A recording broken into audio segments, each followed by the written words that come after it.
I thought I was just painting a gate. Turns out, I was pulling the pin on a legal grenade that would blow up an entire neighborhood power structure.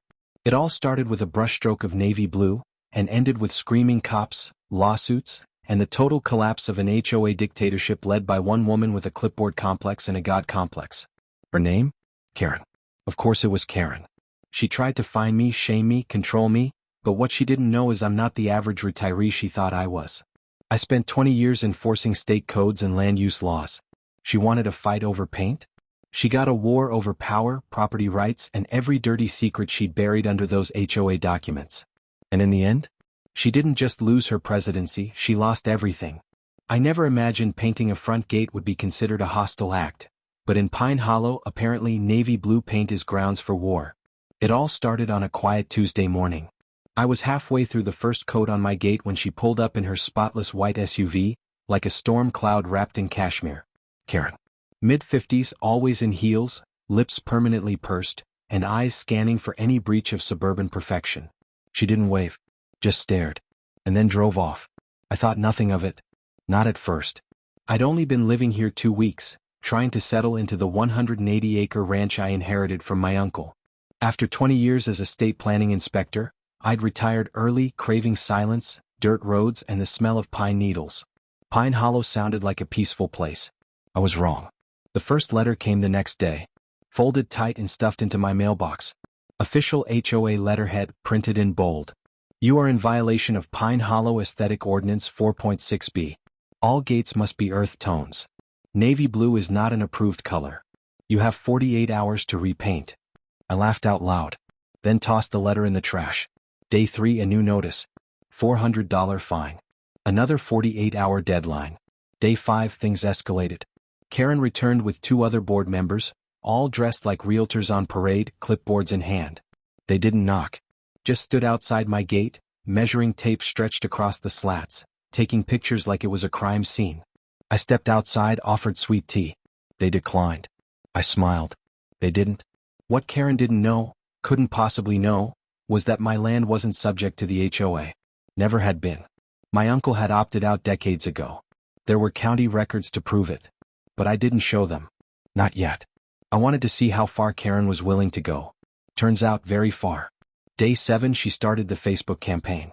Picture of my gate under dramatic lighting, captioned, "Some people think rules don't apply to them. We must protect Pine Hollow values." 63 likes. A dozen comments calling me an eyesore, a threat to community standards. I screenshotted every single one. Day 9, a certified letter arrived. $800 fine. Karen quoted emergency enforcement powers.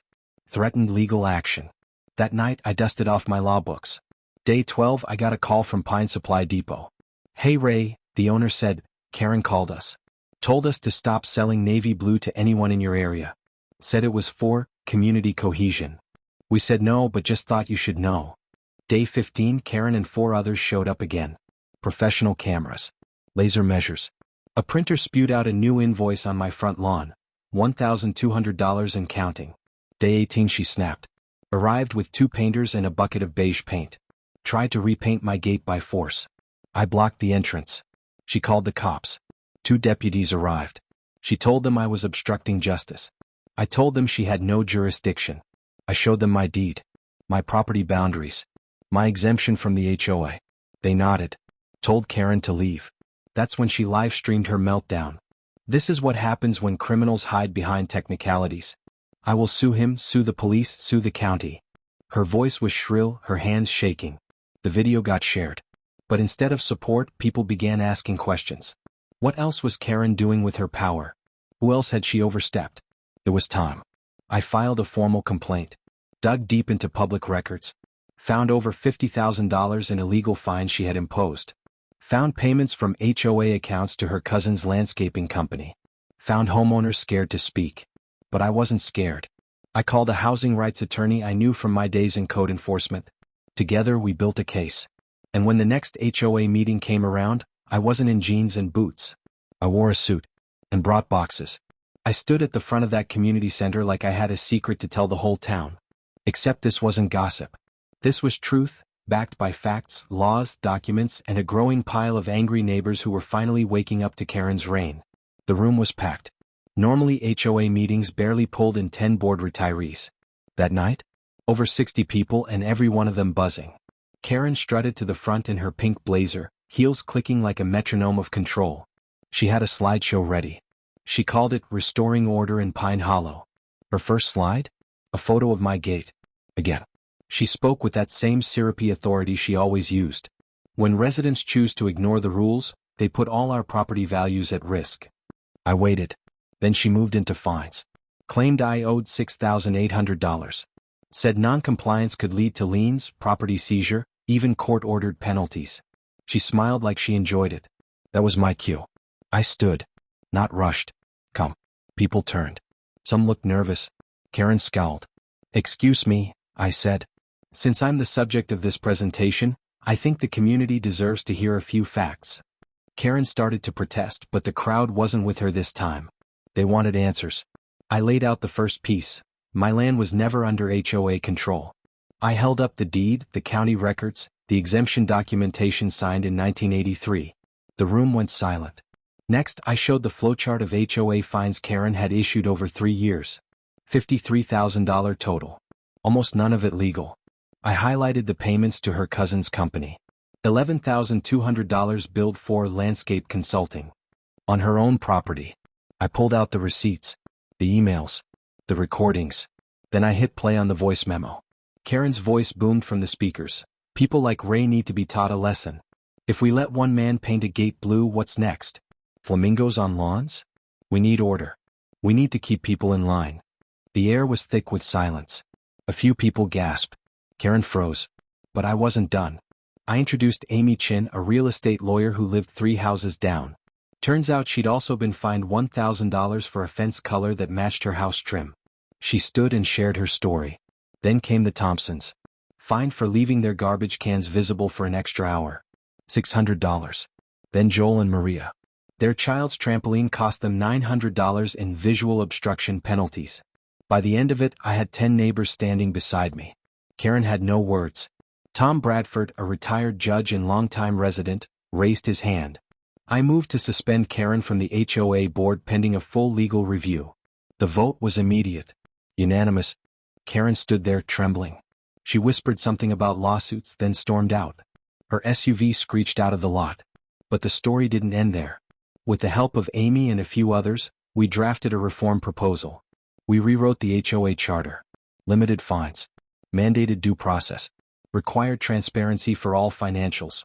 It passed with 92% support. 2 weeks later, I got a visit from someone unexpected.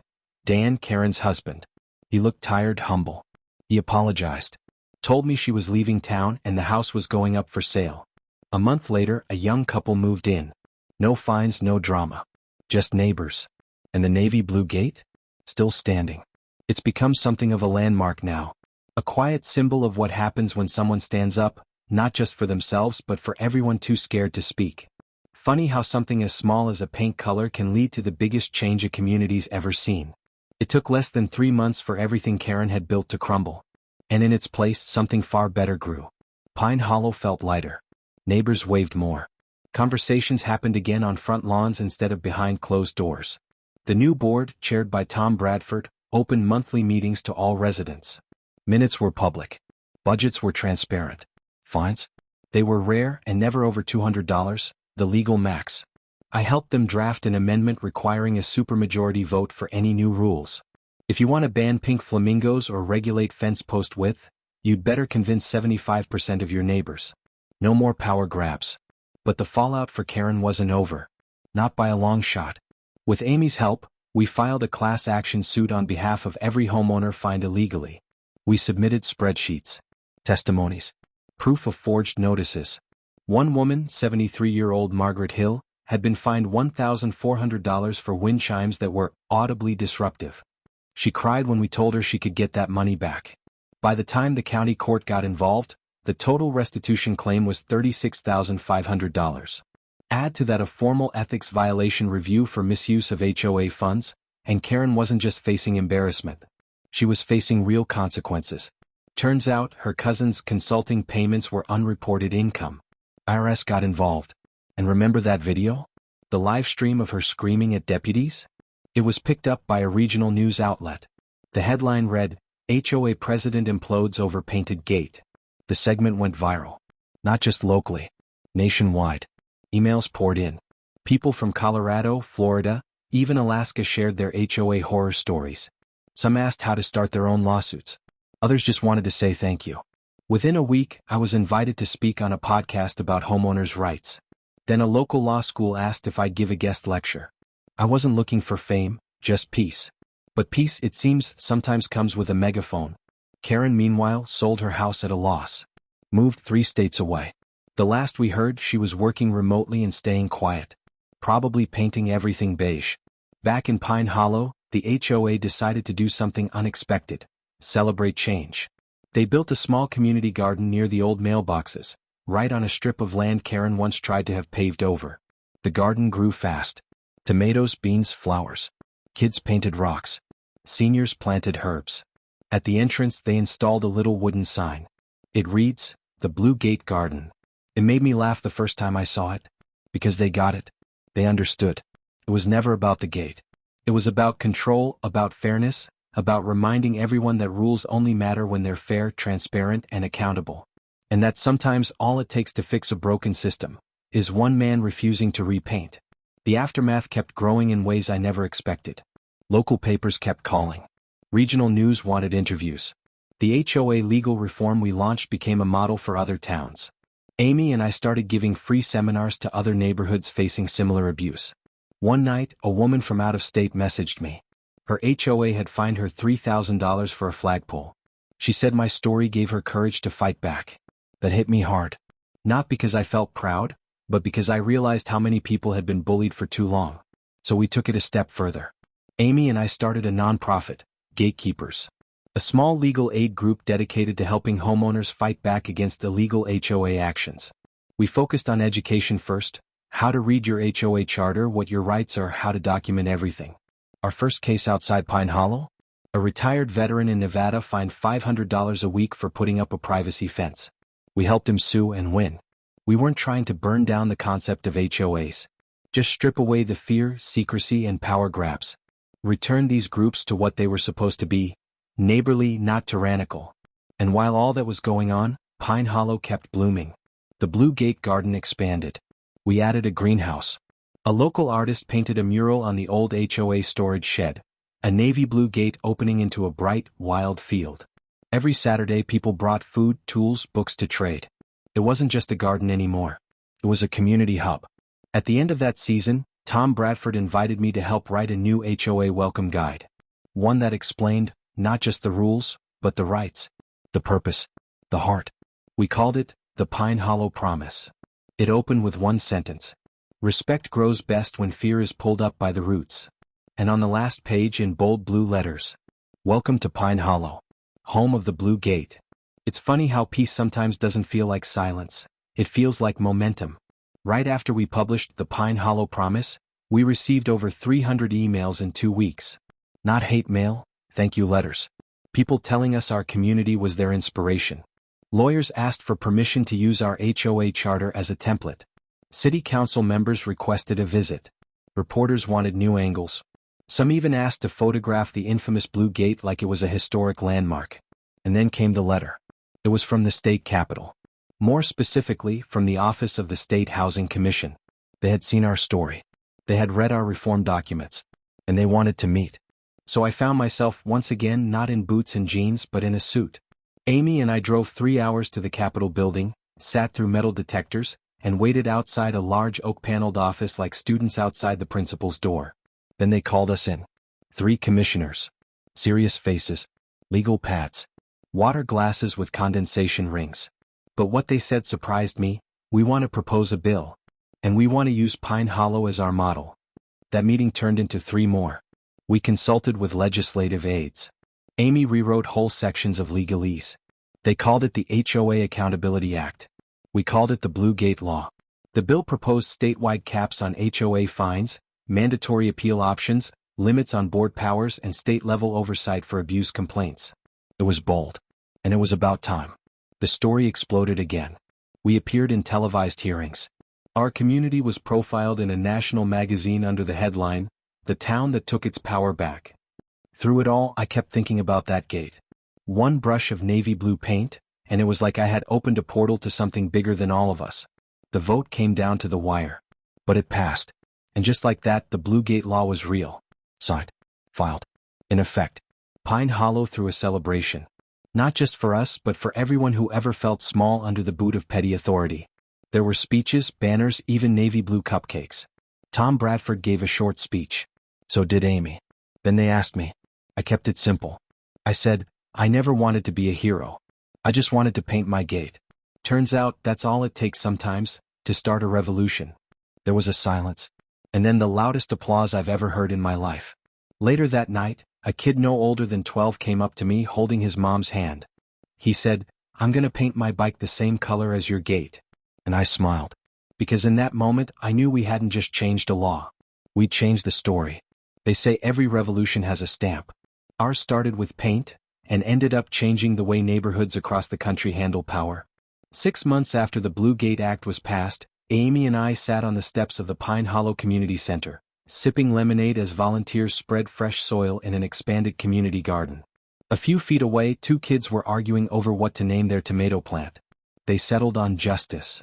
This wasn't just Pine Hollow anymore. We heard from cities in Idaho, Maine, Georgia, and California. Some communities were rewriting their charters. Others were dissolving corrupt housing boards altogether. Gatekeepers, our small nonprofit, had grown into a regional legal aid network with 8 volunteers and 3 full-time staff. But with that growth came a decision. A decision I hadn't expected. They want us to testify before Congress, Amy said one morning, holding the phone as if it had grown teeth. Who? The House Committee on Housing Oversight. They're reviewing federal condominium policy. I had just blinked. Less than a year ago, I had scraped paint off an old fence post, wondering if I needed another gallon of navy blue. Now I was being asked to help shape national policy. The hearing room didn't look like a community center at all. Cameras. Reporters. Suits that probably cost more than my truck. But the moment I saw the familiar expression on one congressman's face, scornful, smug, I knew exactly what to say. I told them about Margaret Hill's wind chimes. I told them about Amy's fence. I told them about Karen. And I ended with this. It's easy to make fun of the color of the paint. But what that gate symbolized, what it still symbolizes, is the line between neighborhood leadership and the tyranny of a hack with a tablet. Don't let small power go unchecked. Because it always grows. It was striking. The room went quiet. Some took notes. Others just looked thoughtful. That day our video went viral again. This time the headlines were more pointed. From the condominium war to Washington, how the gate became a movement. Things continued to change at Pine Hollow. The garden was now an outdoor classroom. Schools invited students to take civics classes. College students interned with the gatekeepers. One of them created an app that lets homeowners check whether their fines were legitimate. Amy started teaching law part-time. I started turning my diary into a book. And Karen? The last we heard, she was trying to join the board of directors of a new condominium association in Oregon. Residents were Googling her name. She lasted through one meeting. Now, when people ask me how it all started, I tell them the truth. I wasn't trying to change anything. I just wanted a quiet place and some color. But when someone tries to shame you for standing out, sometimes the only option is to speak up. People nod. Some cry. Some laugh. But each one understands. Because deep down we all know Karen. And sometimes the only line between justice and injustice is a dark blue gate. Thanks for listening to the full story of Pine Hollow. If it moved you, inspired you, or reminded you of something worth fighting for, share it. Stand up. Speak up. Paint the gate.